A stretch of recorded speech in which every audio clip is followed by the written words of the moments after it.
glad you're here. So the idea behind this is pretty simple. It's the idea that what you fill your mind with is how you then see the world. It's your narrative. It's how one observes the people, places, and things in your life. So if you are on Twitter, you have the opportunity to be aware of the whole gamut of information. And my intention is to increase my spiritual awareness, to increase my spiritual understanding, and try in almost every area of my life, because I know that that correlates closely with my fulfillment. You might be different. You might need 10% of your time and energy spent to spiritual stuff and 90% towards physical. But for me, it's got to be a 90-10. And that means that I still can do all these physical things, but my understanding, my spiritual awareness has to be awakened for me to feel fulfilled. I was cutting brush yesterday. The idea there was to cut brush, to make less overgrowth. But I was still doing it for peace within myself and peace on earth. And so there was a spiritual undertone to a very barbaric and brutish and physically intense labor. And so that's just a little bit about me. But the idea here is that hopefully this will stimulate your mind in the right ways, and it'll put your energies towards spirituality, because spirituality in the broadest of senses is where we're all connected, where we're all one. And so there's less divisiveness, there's less anger, there's less unfulfillment, there's less suffering when we're spiritually awake.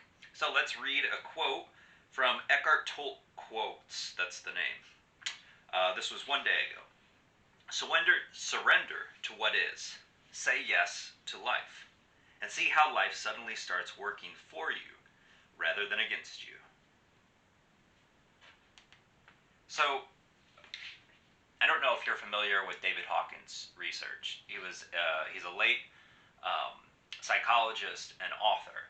And one of his most profound books for me was Power versus Force.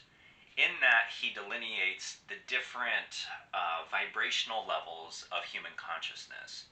And when we're talking vibrational levels, we're talking the levels upon which a person has power or presence, if you will. And so on the low end of the spectrum was apathy.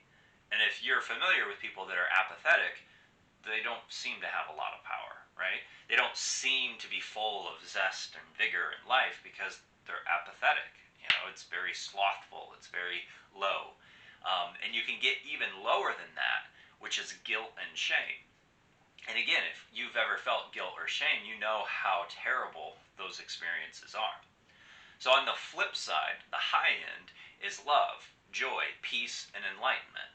If you put those vibrations against apathy and guilt and shame, you know, one's going to more than likely stimulate you to feel elevated, and the other one's going to drag you down into the mire. And what's interesting about this is he did it through kinesiology, which is just body testing, and there's all sorts of stuff on YouTube that can help you explore that concept. But it's essentially that the body is intelligent enough to know a truth from a falsehood. It knows what's good for it and what is bad for it. And there's a slight, subtle energy variation that occurs when introduced to something that's positive or something that's negative. And what Eckhart Tolle's quote here is talking about is to say yes to life. And in David Hawkins' research, there is a shift. There is a major shift that happens right around pride and courage. So pride is still technically a negative vibration, and if anybody around here is thinking of times in which they're prideful, you can see how it usually backfired one way or the other. Like you were prideful of that moment, but then you had to defend it the next moment. Or you were prideful of your team that won the Super Bowl, and then the next year they lost the Super Bowl. So it's like, it's suffering. But when you get to courage, courage is one of the first qualities that a person can demonstrate that's actually healthy and healing. So in times that you have been courageous, you probably recall those moments fondly, because it ended up producing something better than the fear or the anger or the depression was, the thing that you were battling against, that you had to have courage for. And so I know this is kind of a long way to get to his quote, but willingness is a few steps up from courage on the maps of consciousness. And so in that, willingness is a willingness to say yes to life.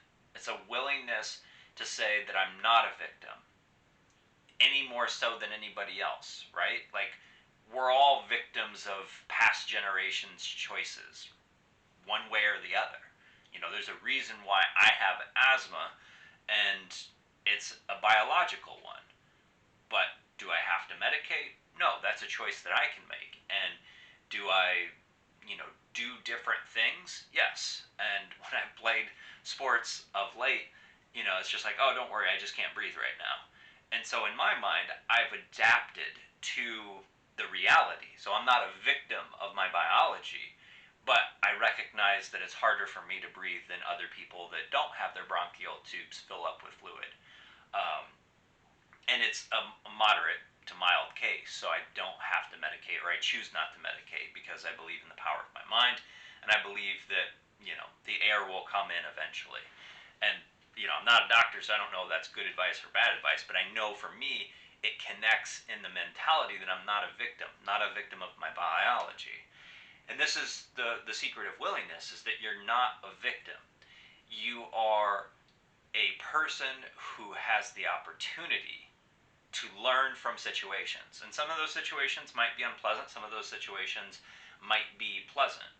But the main idea is that if you say yes to what is in front of you, you have the opportunity to learn from that situation. Whereas if you say no to that, you have to become defensive, and you have to essentially kind of deny what is. So Twitter's recommendation, if you follow Eckhart Tolle quotes, is to say yes to life. I think it's probably a good suggestion. What do you think?